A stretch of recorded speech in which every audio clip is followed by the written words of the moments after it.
I'm Nathan. Welcome to the Little Black Blocks, and thank you so much for coming out tonight to see a film that you should only really see on Halloween, John Carpenter's Halloween. I am a slasher purist, and I'm just getting into doing this kind of thing. I'm kind of an amateur writer, a complete film geek, so I know that when I did my little talk on Manhattan, I rambled slightly, my nose got the better of me, and I'm going to try not to do that tonight. But if it gets boring, just let me know. That'll be very quick. Okay, I'll start. The segue between decades is often a tricky and intriguing phenomenon to observe, but the 1960s turning into the 1970s, we clearly witnessed one of the most tumultuous, turbulent periods in US history. By December 1969, the Haight-Ashbury peace and love ideology had soured forever. Woodstock was followed by Altamont.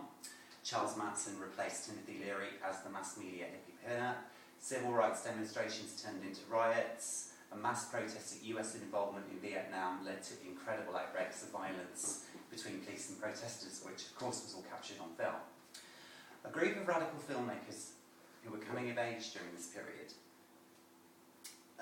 were determined to reflect both the unrest of the times and the disillusionment of their generation, something that American studio filmmaking was otherwise refusing to do. Thus, George R. Romero's Night of the Living Dead that year, Wes Craven's Last House on the Left in 1972, Tobe Hooper's The Texas Chainsaw Massacre in 1974, Shivers by David Cronenberg in 1975, and finally, John Carpenter's Halloween in 1978.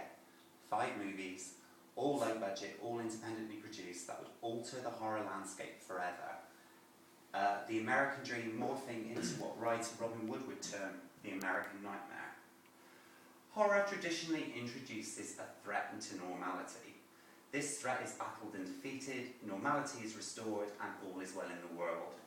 There is no such closure in the American nightmare, ambiguity reigns.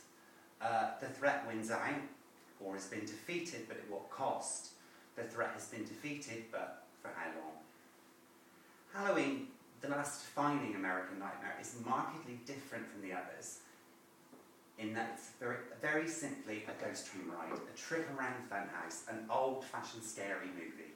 Carpenter said by 1978 audiences wanted a safe scare. Hence, back comes the boogeyman. Excuse me. Unlike its contemporaries, Halloween is just blissfully ignorant of any larger socio-political issues. It lacks any overt commentary or subtext, but it's still a watershed because it was a first, birthing an entire subgenre, sometimes called the stalker, the slice and dice, most commonly the slasher. I know that any of you horror purists amongst you right now are thinking, but it wasn't the first was Black Christmas, Block Heart in 1975. But just as the jazz singer wasn't cinema's first talkie, Halloween wasn't cinema's first slasher, they might as well have been. Plot is hardly original in Halloween. Maniacs stalking isolated characters with sharp implements have been a genre stalwart since cinema's inception. But its execution, the motifs introduced, its sly winking at movies past, the style, the washed out autumnal palette that becomes as dark as only dark in a horror movie can be, the masked, unspeaking ghost-like killer who was nicknamed The Shape, who has a highly unnerving habit of appearing when you least expect him to, the expertly crafted build-up, all of that was certainly original. Few films in history have been as slavishly copied, and yet not one of its imitators has anything approaching Halloween's effect or class.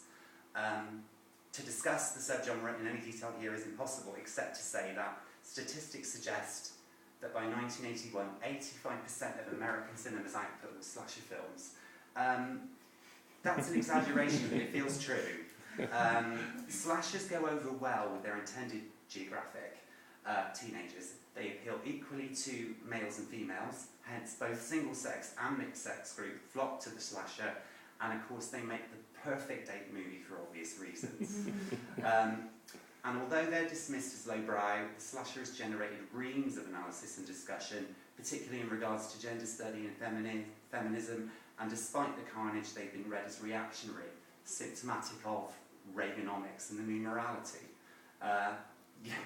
Characters who indulge in drinking, soft drugs, furtive sexual fumbling, they're going to be chopped into fish sticks pretty soon.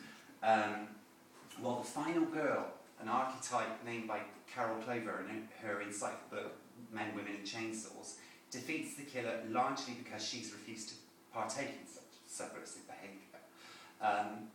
The slasher was eventually worn out through sheer repetition, but like their knife-wielding killers, you can't keep it down for long.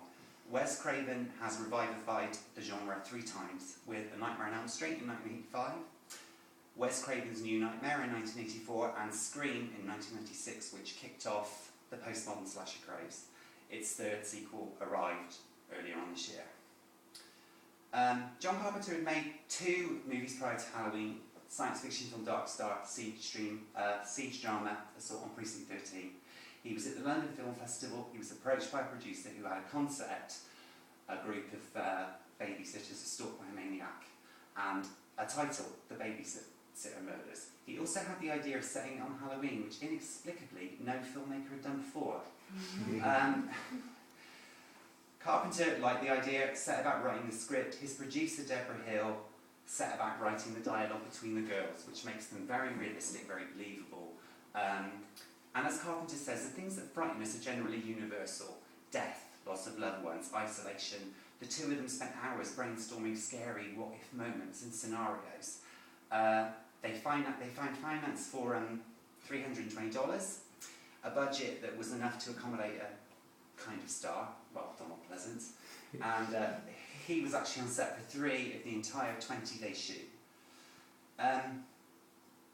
Hitchcock's Psycho, Michael Powell's Peeping Tom, both in 1960, took horror out of the gothic and the supernatural Universal Studios terrain and moved it into the mundane and everyday. Both are important precursors to the American nightmare, and both made extensive use of the point-of-view shot. That is, for the first time, audiences were viewing the on-screen carnage through the eyes of the killer. Carpenter takes this much further in Halloween. We are the eyes and ears of the killer for the whole opening sequence. It's a tribute to the beginning of A Touch of Evil, and a truly unsettling few moments of film with a quite nasty payoff. A remarkable technical achievement. This opening is not, as some will still allege, one continuous take. There is another obvious cut. There's an obvious cut, and apparently, according to Carpenter, there's another one. I can't spot it. If you know where it is, please tell me. I'd love to know. As for casting, as Kim Newman notes, the genre owed Janet Leigh, who famously checked into the Bates Motel and took a shower, a favour. Hence the casting of her daughter, Jamie Lee Curtis, in Halloween's central role. Very well known, very well liked actress, Curtis maintains that Halloween, her debut movie, was the best role she was offered until True Lies in 1994. And due to her appearance in 6 more slasher films, she's the defining scream queen.